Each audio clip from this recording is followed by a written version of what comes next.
मैं डॉक्टर के L Meena, associate professor literature Hindi, Rajesh Pilot राजकीय स्नातकोत्तर महाविद्यालय लालसोट, जिला दौसा, राजस्थान। सबसे पहले प्रिय विद्यार्थियों, इस प्रोग्राम में आपका हार्दिक अभिनंदन, हार्दिक स्वागत। और आज जो टॉपिक है बीए पार्ट सेकंड द्वितीय प्रश्न पत्र लिटरेचर हिंदी, एकांकिका उपेंद्र नाथ अस्क की एकांकी नया पुराना का व्याख्या भाग।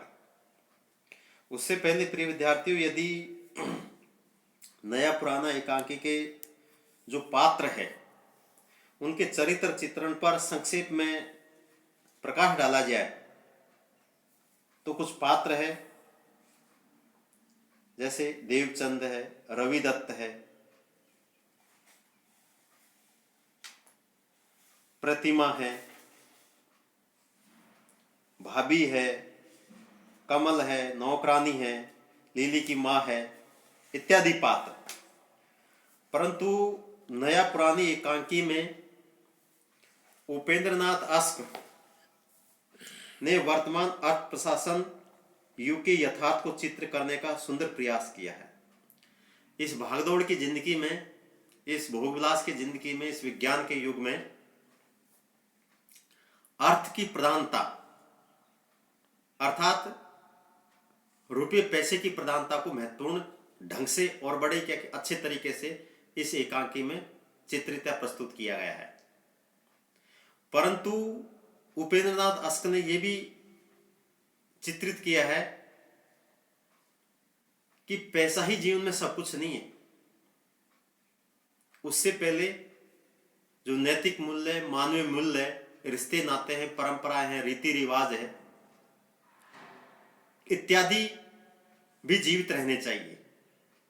हमारा समाज आज रूढ़ी, आडंबर, अंधविश्वास या धर्म के नाम पर जो एक लूट खसोट आज भी देखने सुनने को गांव में तो मिलती है, पर वो शहरों में भी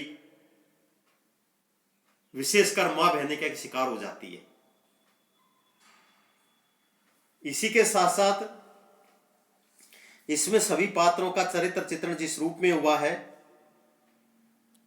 उस पर इस प्रकार एक अलग ही ढंग से प्रकाश डाला जा सकता है, जिसमें जो महत्वपूर्ण पात्र है देवचंद, दूसरा रवि दत्त एक वैद्य है और वह और देवदत्त चंद 10 वर्ष के मकान में इकट्ठे रहते आ रहे हैं। वह और देवचंद अर्थात रवि दत्त और देवचंद 10 वर्ष से मकान में इकट्ठे रहते आ रहे हैं। अपनी शादी के अवसर पर देवचंद ने रानी हार मांगता है।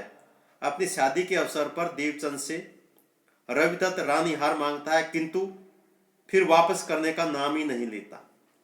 रवि दत्त की चारित्रिक विशेषताओं को एक अलग अलग बिंदुओं में या शीर्षकों में इस प्रकार स्पष्ट किया जा सकता है, जैसे कार्य के प्रति जागरूक।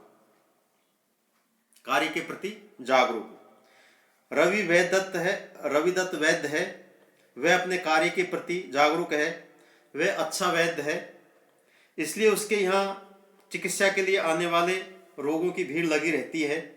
वह प्रातःकाल ही अपने चिकित्सालय में पहुंच जाता है। आज भी वह समय पर ही तैयार हो रहा था, किंतु देवचंद के आ जाने के कारण समय पर नहीं पहुंच पाता। किंतु जैसे ही कमल आकर उससे कहता है कि मैं पूछता हूं तुम दुकान पर कब जाओगे, मैं माँ जी को वहां बैठा आया हूं और दूसरे रोगी भी बैठे हुए हैं वहां, वह देवचंद के बैठे रहने की चिंता किए बिना ही कोने की छड़ी उठाकर अपने चिकित्सालय को चला जाता है। जागरूकता को लेकर ये व्याख्या है एक तरह से। अगला बिंदु है रवि दत्त के बारे में, मृदुभाषी। रवि दत्त एक मृदुभाषी और शिष्ट व्यक्ति है, शालीन व्यक्ति है, सहनशील व्यक्ति है। उसने देवदत्त से अपनी शादी के अवसर पर रानी हार लिया, उसे उसने वापस नहीं किया। देवचंद आज हार वापस लेने का निश्चय करके ही उसके पास आता है। देवचंद और रविचंद के मध्य काफी समय तक वार्तालाप होता है, लेकिन वह न तो कहीं उत्तेजित ही होता है और न ही आवेश में आता है। वह जब कमल के आने पर अपने चिकित्सालय को जाता है तब देव से शिष्ट और मृदुल वचनों से कहता है कि देव तुम भी उठो, नहाओ, कपड़े पहनो, तुम्हारे स्कूल का भी तो समय हो गया है। ये सारी बातें एक मृदुल भाषा, एक सहनशीलता के रूप में क्या कि एक तरह से व्यवहारिक बातें चित्रित कर ये स्पष्ट किया है कि रविदत्त बिल्कुल मृदुभाषी है। एक अगला बिंदु, यथार्थ वक्ता। रविदत्त यथार्थ वक्ता है, कसौटी पर खरा उतरना, जो कहना है वो स्पष्ट और साफ कहना। आज के अर्थ प्रधान युग में लोग अमानत में खयानत का ध्यान नहीं रखते। आज के अर्थ प्रधान युग में लोग अमानत में खयानत का ध्यान नहीं रखते। आज बड़ी बड़ी संस्थाएं, बड़े बड़े व्यापार, बड़े बड़े राष्ट्र छल कपट पर अपना अस्तित्व बनाए हुए हैं और देवचंद जैसे अमानत में खयानत न करने वाले व्यक्ति जी तोड़कर परिश्रम करने पर भी आराम से रोटी नहीं खा सकते। अतः वे देवचंद से कहते हैं कि दुनिया में कौन धोखा नहीं करता। ये बड़े बड़े राष्ट्र, बड़ी बड़ी संस्थाएं, बड़े बड़े व्यापारी, ये सब छल कपट करते हैं और छल कपट करने के उपरांत क्या कि इन्होंने क्या कि बड़ी बड़ी मंजिलें, बड़े बड़े क्या कि इमारत, बड़े गाड़ी घोड़े वो इकट्ठे किए हैं। बड़े बड़े नेताओं और विजेताओं की सफलता और ख्याति की नींव क्या कपट और छल पर नहीं रखी गई। अर्थात वो क्वेश्चन पर क्वेश्चन, प्रश्न पर प्रश्न करता है कि हर जगह का छल कपट बेईमानी का बोलबाला है। एक बिंदु और ले लीजिए आप। रविदत्त वैद्य है, मृदुभाषी, किंतु वे विश्वासघाती तथा बेईमान है। अपोजिट, उल्टा। सहनशील है, मृदुभाषी है, परंतु वो विश्वासघाती है और एक बेईमान है। वह अपने मित्र देवचंद से अपनी शादी के अवसर पर रानी हार ले लेता है, किंतु उसे देवचंद के बार बार मांगने पर भी वापस नहीं करता है। सिर्फ प्रेम व्यवहार के कारण क्या देवचंद रविदत्त को क्या दे देता है, परंतु बार बार वो नहीं करता, जबकि वह जानता है कि यह रानीहार देवचंद ने अमानत के तौर पर रखे हुए लीली की मां के आभूषणों में से दिया है। देवचंद मित्रता का वास्ता देकर उससे रानीहार के वापस करने के लिए कहता, लेकिन रविदत्त इस सब की चिंता ही नहीं करता। वो सोचता है कि पराया माल है, मेरा मित्र देवचंद है, कुछ नहीं कहेगा। वो कोई किसी प्रकार की चिंता नहीं करता। स्वयं छली कपटी नहीं अपितु एक सज्जन ईमानदार देवचंद को भी इस पाप कुंड में डूब जाने के लिए वो प्रेरित करता है। मतलब देवचंद से भी यही कहता है कि आप भी क्या कि एक तरह से क्या कि ईमानदारी का सहारा न लेकर और झूठ का सहारा ले तो कहीं ज्यादा अच्छा है। तो प्रिय विद्यार्थियों, ज्यादा न कहकर आप मेन बिंदु पर आते हैं। व्याख्या भाग देखिए आप। मैंने कमल से उसका हिसाब चुकाने को कहा, हंसकर बोला, इन पूंजीपतियों के रुपये मार लेना अनुचित नहीं, आखिर वे रुपये मुझे देने पड़े। छल कपट, धोखाधड़ी, फरेब और बदरूपायनी, बदमाशी, जालसाजी, हरेक के लिए वे अपने प्रगतिशील फलसफे से कोई दलील निकाल लेता है। उसके ख्याल में मानव छली और कपटी के सिवा कुछ नहीं है। कमल प्रगतिशील नहीं, अप्रगतिशील है, प्रगति के नाम पर कलंक है। प्रसंग प्रस्तुत गद्यावतरण उपेंद्रनाथ अस्क द्वारा रचित एकांकी नया पुराना शीर्षक एकांकी से उद्धृत है।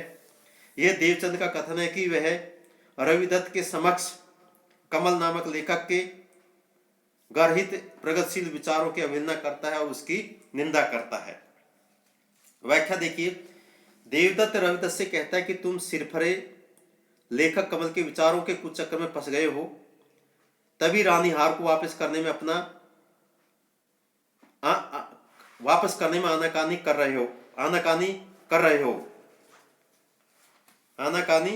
हो। कमल वस्तुतः एक अच्छा और ईमानदार व्यक्ति नहीं है। वह दूसरों का ऋण न चुकाना, दूसरों के साथ छलकपट करना आदि कोई अच्छा समझता है। वह एक उदाहरण देते हुए बताता है कि मैंने एक बार कमल को हरिकृष्ण के नाम से पुस्तक विक्रेता के से 20 रुपये की पुस्तकें उधार दिलवाई। दुकानदार उससे उन रुपयों के लिए तगादा करते करते परेशान हो गया। तब फिर मैंने कमल से दुकानदार का हिसाब चुकता करने के लिए कहा तो उसने मुझको जवाब दिया कि इन पूंजीपतियों के रुपयों को न देना कोई अनुचित कृत्य नहीं है। अंततः दुकानदार को वे रुपये मैंने अपने पास से दिए वे हर प्रकार के धोखा, छल, कपट और फरेब के लिए कोई न कोई ऐसा तर्क प्रस्तुत कर ही देता है कि वह धोखा, छल, कपट नहीं मालूम होता। उसकी मानता है कि मानव छली कपटी है, इसके अलावा वह कुछ है ही नहीं। कमल के इन विचारों को प्रगतिशील नहीं कहा जा सकता। उसके ये विचार प्रगतिशीलता के नाम पर काली माँ के धब्बे हैं। वह वस्तुतः प्रगतिशील नहीं होकर एकदम स्वार्थी और अप्रगतिशील है। विशेष में लेखक ने कमल नामक पात्र के द्वारा आज के सामाजिक जीवन में पनप रहे भ्रष्टाचार और स्वार्थ भावना पर व्यंग किया है। भाषा सरल उर्दू मिश्रित तथा संवाद भावानुरूप है। थैंक्स प्रिय विद्यार्थियों।